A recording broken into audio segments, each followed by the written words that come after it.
자, 사무엘상 2장 21절 말씀 힘차게 샤우팅합니다. 시작. 여호와께서 한나를 돌보시사 그로하여금 임신하여 세 아들과 두 딸을 낳게 하셨고 아이 사무엘은 여호와 앞에서 자냐니라. 여호와께서 한나를 돌보시사 그로하여금 임신하여 세 아들과 두 딸을 낳게 하셨고 아이 사무엘은 여호와 앞에서 자라니라. 여호와께서 한나를 돌보시사 그로하여금 임신하여 세 아들과 두 딸을 낳게 하셨고 아이 사무엘은 여호와 앞에서 자냐니라. 사무엘상 2장 21절 말씀. 아멘. 할렐루야. 네, 오늘 함께 읽은 귀한 말씀을 가지고 하나님이 내 앞에 있는 것처럼, 하나님이 내 앞에 있는 것처럼, 이런 제목으로 하나님 말씀 함께 나누겠습니다. 오늘 본문은 이야기 나눌 게 정말 많은 그런 말씀입니다. 여기서 제가 볼 때 설교는 한 10편 정도는 만들 수 있을 것 같아요. 그런데 오늘 제가 눈에 이렇게 띄게 보이는 것은 뭐냐면 앞에서라는 말이에요. 앞에서. 자, 여러분 11절에 보니까 끝에 보니까 그 아이는 제사장 엘리 앞에서 이렇게 돼 있죠. 예. 그리고 또 17절로 한번 가볼까? 17절 쭉 내려와 보시면은 이 소년들이 죄가 여호와 앞에. 그다음에 18절에도 보니까 사무엘 나오는데 여호와 앞에서 섬겼더라 이렇게 되어 있고, 그리고 21절도 보니까 끝부분에 여호와 앞에서 자라니라 이렇게 되어 있죠. 여호와 앞에서. 여호와 앞에서라는 말을 히브리 말로 뭐라냐면 코람데오라고 해요. 다 같이 해볼까요? 시작. 코람데오. 하나님 앞에서. 하나님 앞에서 무엇을 하고 있느냐? 이것을 지금 보고 있는 거죠. 자, 이제 오늘부터 이제 본격적인 사무엘의 성장 스토리가 이제 기록이 되는데, 이제 엘가나와 한나가 사무엘에 대해서 이제 기도로 낳은 아들이고, 하나님과 서원에서 약속한 귀한 아들이잖아요. 이 귀한 아들을 하나님께 다시 드립니다. 약속대로. 하나님께 바친다 그랬잖아요. 그러니까 약속 지켜야 되잖아요. 하나님과 서원한 약속은 반드시 지켜야 되거든요. 그러니까 그 약속을 지키기 위해서 그 아들을 이제 실로에 있는 성전에 두고 집으로 돌아옵니다. 그래서 어린 사무엘이 실로에 남아서 여호와를 섬기는데 처음에는 누구 앞에 있는지 보세요. 11절 말씀 같이 읽습니다. 시작. 엘가나는 라마의 자기 집으로 돌아가고 그 아이는 제사장 엘리 앞에서 여호와를 섬기니라. 처음에는 엘리 앞에서 섬겨요. 왜냐하면 어리니까 모를 거 아니에요. 배울 게 많을 거 아니에요. 그러니까 엘리라는 제사장 앞에서 그 일을 잘 배웁니다. 근데 참 희한한 게 그 아들들이 배웠다는 얘기는 없어요. 그러니까 엘리의 두 아들이 홈리와 비나스인데 아들들은 뭔가 배우고 이렇게 익히는 게 없어요. 유일하게 지금 이 사무엘만 엘리 앞에서 지금 배우고 있다라는 것을 보게 됩니다. 자, 그런데 어쨌든 이 어린 사무엘은 엘리 제사장 곁에서 여호와를 섬기는 것을 배우게 되는데 그 사무엘이 뭘 배웠을까? 저는 이게 이제 포인트예요. 뭘 배웠을까? 사무엘이 첫 번째 뭘 배웠냐면 하나님 앞에서 하지 말아야 될 것을 배웠을 것 같아요. 하나님 앞에서 하지 말아야 될 것.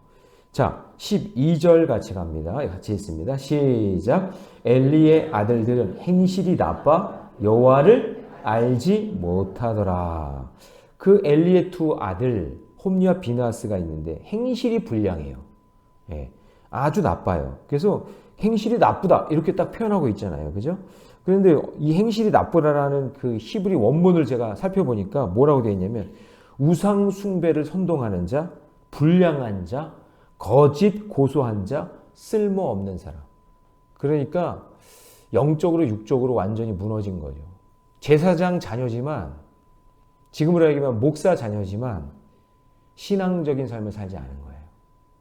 여러분 이럴 수 있어요. 이게 저도 늘 이렇게 자녀가 넷이어서 기도를 하는데 여러분 목사 자녀라고 아이들 수준이 목사는 아니에요. 그러니까 여러분 그런 눈으로 보면 안 돼요. 예. 아이고 목사 아들이고 목사 딸이니까 아유 목사 수준이겠다 이렇게 생각하시면 안 돼요. 그냥 자녀들은 자녀 수준에서 자라는 거예요. 아이들이. 여러분 우리 아이들이 여원이가 갑자기 성경책을 옆구리에 딱 끼면서 할렐루야 막 이러면서 이러면 좋겠어요?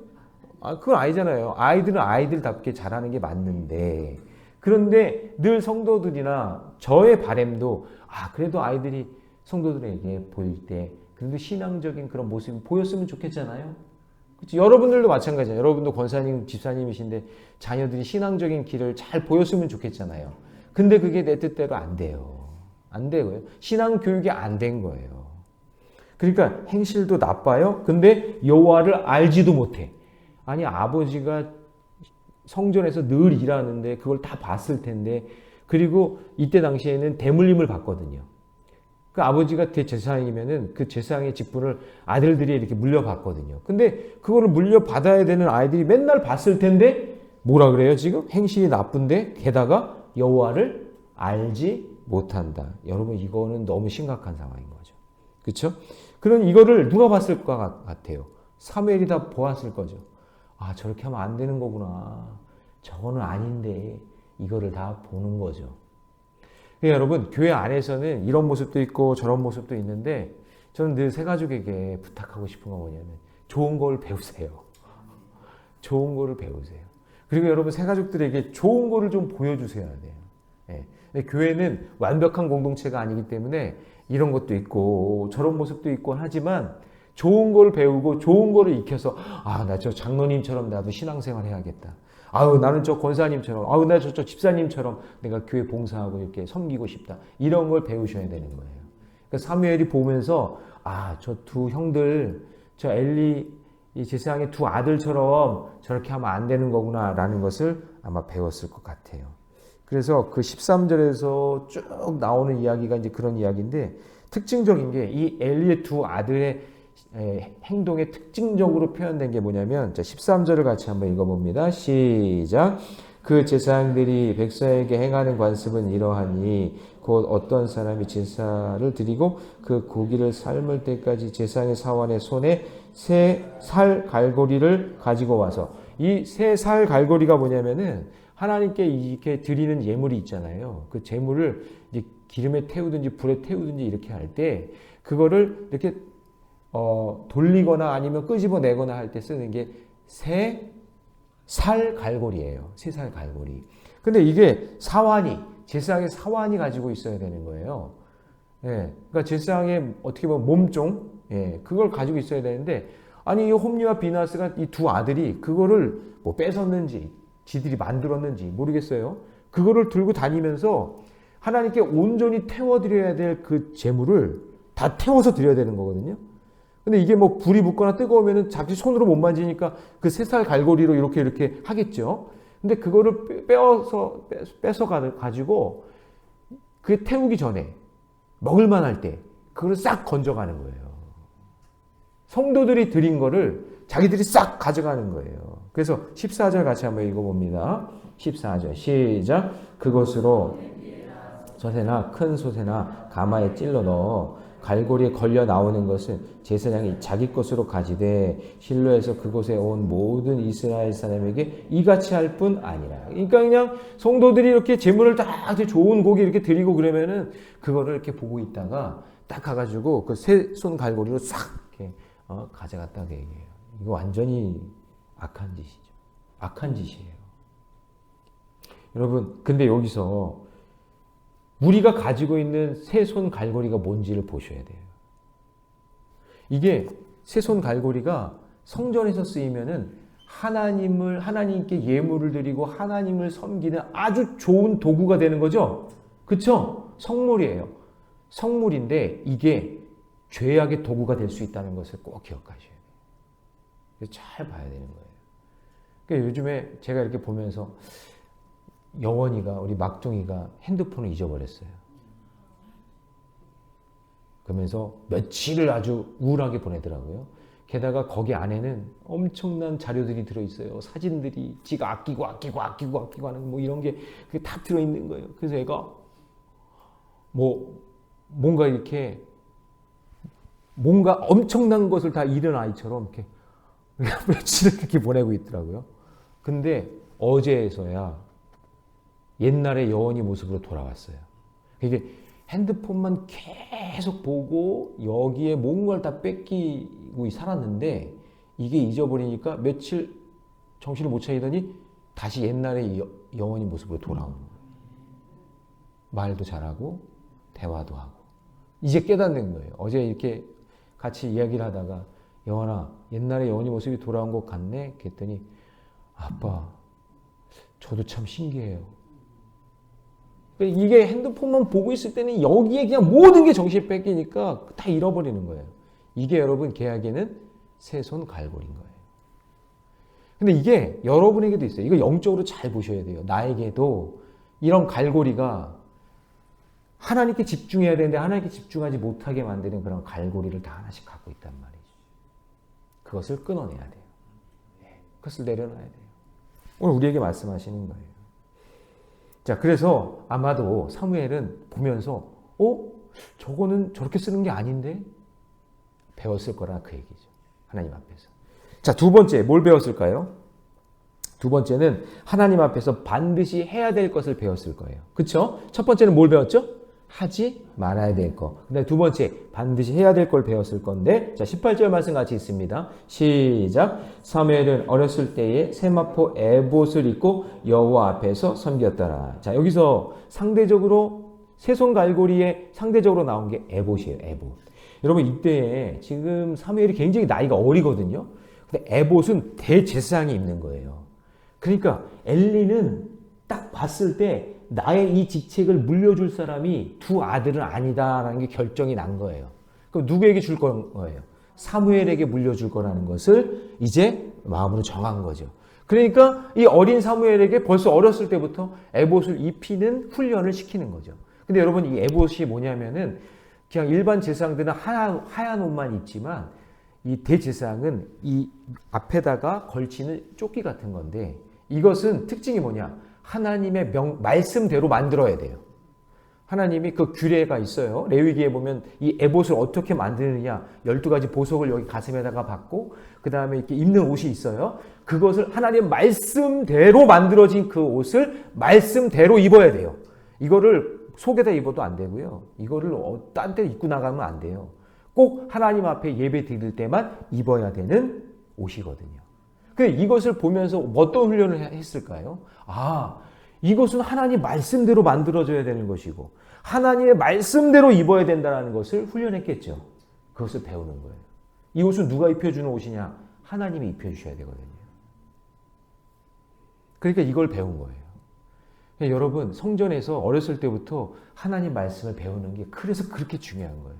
아이들이 어렸을 때 하나님 말씀을 배우는 그것이요. 에봇을 입혀주는 거예요. 입는 거예요, 그게. 이게 하나님의 말씀이구나. 그럼 이 옷은요, 정말 이건 어떻게도 빼앗기지 않고 벗으면 안 된다는 것을 어렸을 때부터 아는 거예요. 그 아이는 하나님 곁에 있는 거죠. 새손 갈고리하고 에봇은 굉장히 상징적으로 보여주는 거 아니겠어요? 그죠? 그러니까 사무엘이 그걸 보면서 배웠겠죠.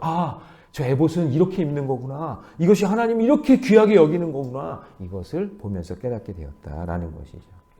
그래서 여러분 아까도 이제 적용 질문 안 드렸는데 한번 이런 질문을 한번 드려보고 싶어요. 나는 하나님 앞에서 어떤 모습으로 살고 있는가? 내가 뭘 배우고 있는가? 배우지 않을 것은 버리고 배울 것은 잘 배우는 은혜가 있기를 바랍니다. 또 하나는 뭐냐면 내 손에 있는 쇠살 갈고리가 무엇인가? 쇠살 갈고리가 무엇인가를 보고 그걸 버려야 되고요. 그리고 이제 이런 질문을 드리고 싶어요. 가족이 구원받도록 내가 오늘 가정에서 감당해야 될 에봇의 역할은 무엇인가? 그것을 꼭 기억하고 순종하는 저와 여러분 되시기를 주님의 이름으로 축복합니다. 그래서 이렇게 이제 사무엘도 드렸죠. 사무엘도 드리고 그리고 사무엘도 이제 제사장의 그 훈련을 받으면서 여호와 앞에서 믿음으로 자라가는 거예요.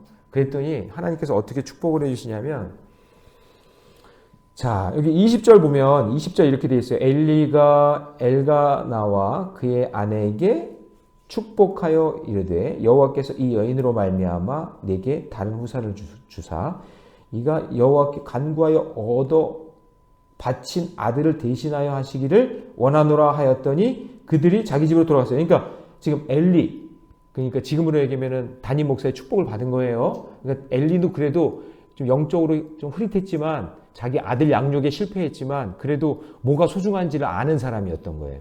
그러니까 이 한나와 엘가나가 너무나 소중하게 눈물 흘리면서 기도하고 그리고 솔직히 한번 생각해 보세요. 자기 두 아들이 희망이 없잖아요.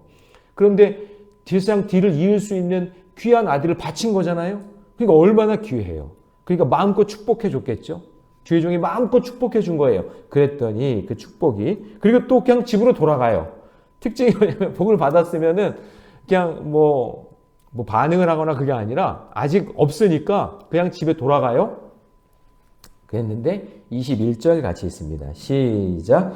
여호와께서 한나를 돌보시사 그로 하여금 임신하여 세 아들과 두 딸을 낳게 하였고 아이 사무엘은 여호와 앞에서 자라니라. 하나님께서 계속해서 그 자라나는 그 과정과 그 사무엘을 통해 주신 하나님의 은혜 때문에 그렇게 자녀를 원했던 한나에게 딸 셋과 아들 둘에 복을 주시고, 그리고 사무엘은 누구 앞에서?